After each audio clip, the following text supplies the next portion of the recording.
Market में free float कम है। ये सारा चीज जो है आपको तभी काम आएगा आने वाले टाइम में। आप अभी नहीं समझ पा रहे हो कि क्या इसका बेनिफिट आपको मिलेगा, तो टेंशन मत लो। हम लोग इस चीज को डीपली एक एक पॉइंट एक एक चीज को बहुत अच्छे से फुर्सत से डिस्कस करेंगे। अब देखो मार्केट काम कैसे करता है। सब चीज हम लोग समझ गए कि प्रमोटर के पास मान लो रिलायंस का 70% शेयर है और बाकी का शेयर में 10% मान लो म्यूचुअल फंड वाला के पास है, क्योंकि अलग अलग पार्टिसिपेट्स है मार्केट में। म्यूचुअल फंड वाला HNI है, आपके जैसे मेरे जैसे रिटेलर है, बैंक भी इन्वेस्ट करके रखे हैं। मान लो कोई कंपनी को लोन चाहिए था तो वो मॉर्गेज रखे हुए हैं शेयर्स, किसी बैंक के पास शेयर। हर चीज मैटर करता है। तो ये सब करके मार्केट में कितना शेयर बचा, मान लो 5% शेयर बचा है। इसमें हम और आप खरीद बिक्री कर रहे हैं, हम बेच रहे हैं, हम खरीद रहे हैं, कोई बेच रहा है, कोई खरीद रहा है, ऐसे काम करता है। अब ये चीज कैसे काम करता है, देखो सिंपल है। आपको पता चल गया IPO वगैरह लॉन्च होकर मार्केट में शेयर एक बार आ गया, लिस्ट आ गया, प्रमोटर को पैसा मिल गया। जब IPO आया तो पेटीएम का जो भी एग्जिस्टिंग था, मतलब कि कुछ लोग थे चाइना के जिन्होंने इन्वेस्ट करके रखा था पेटीएम में। अब जैसे ही पेटीएम का IPO आया, वो लोग क्या किए थे, प्लान किए थे कोई तो अपना शेयर बेचेगा, तो वो लोग अपना शेयर वहां पे निकाले कि हाँ हम लोग एग्जिट कर रहे हैं। अब वो लोग एग्जिट किए और हम लोग वहां पे रिटेलर एंटर किए, लॉसेस किए बहुत ज्यादा। तो ये एनालिसिस करना भी बहुत इंपॉर्टेंट हो जाता है, ठीक है। अब देखो कंपनी काम कैसे करता है। ये है मार्केट। मार्केट में 2 एक्सचेंजेस हैं, NSE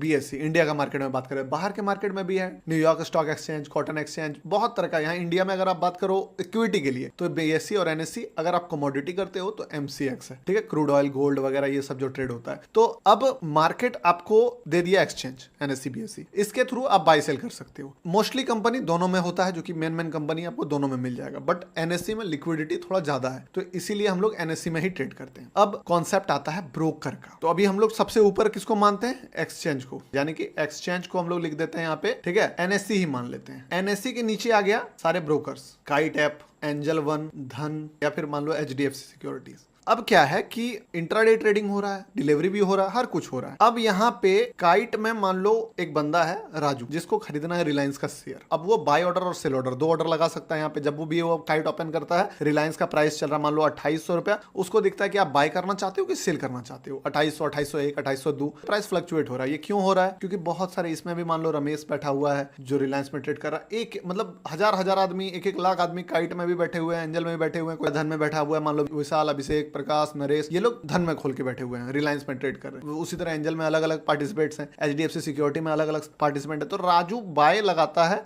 ऑर्डर रिलायंस का 10 शेयर, कि मुझे 10 शेयर चाहिए 2800 के रेट पे। अब राजू को शेयर कैसे मिलेगा, राजू ऑर्डर लगाया, कहां पे गया ऑर्डर गया काइट के पास कि हाँ राजू को 10 शेयर चाहिए। काइट ऑर्डर भेजा NSE के पास कि 10 शेयर चाहिए राजू को, ठीक है। ये माइक्रो सेकंड्स में हो रहा है और आपको डेटा भी दिख रहा है, सबका डेटा शेयर हो रहा है यहाँ पे। तो NSE को डेटा मिला कि राजू को 10 शेयर 2800 के रेट पे। आप लोग जब भी वहां देखोगे वो चीज क्या देखते हो, ऑर्डर फ्लो, तो वहां पे दिखता है ना 2800 पे 10 बायर। अब छोटा थोड़ा माइक्रो कैप कैपिटल वाले स्टॉक में देखोगे ना, तो आप वहां पे उस चीज को मैनिपुलेट भी थोड़ा कर सकते हो। होता है मैनिपुलेशन, मैंने खुद किया है बहुत सारे स्टॉक में, छोटे छोटे स्टॉक्स में मैनिपुलेशन, कि आप लेयरिंग करके नीचे करा सकते हो थोड़ा मोड़ा। बट देखो मिला जुला के अल्टीमेटली कमाना बहुत मुश्किल हो जाता है। ये सब कॉन्सेप्ट मैंने हर कुछ ट्राई करके बैठा हुआ हूँ, तब बता रहा हूँ। तो ये एक्सचेंज को डाटा भेजा, जो ऑर्डर फ्लो आप देखते हो इसी टाइप से। अकेले आप तो 10 ऑर्डर नहीं लगाए हो, और भी बहुत सारे लोग हैं जो 2800 के रेट पे 10, 20, 50, 100, 1000, 500 लगा कर रखे हैं, वहां दिखते रहता है। उसी टाइप से कोई मान लो प्राइस 2802 चल रहा है, आप 2800 लगा के बैठे हो। कोई बोल रहा है मैं 2801 में खरीद लूंगा, कोई बोल रहा है 2801.5 में खरीद लूंगा, कोई बोल रहा है 2801.6 में खरीद लूंगा। और इसी तरह NSE के पास जो है डेटा जा रहा है, एक में भी है लगा हुआ, मान लो 10 ऑर्डर आपका। तो इस तरह करके 10-10 करके मान लो 1000 ऑर्डर इसमें है, 1500 ऑर्डर इसमें है, इस टाइप से ऑर्डर लगा हुआ है। राउंड नंबर में ज्यादा नंबर मिलेगा आपको, ठीक है, या 10,000 मान के लेते हैं। तो ये चीज अब NSE क्या करेगा, ये तो आपका एक डेटा भेजा। अब धन में भी एक बंदा है जो कि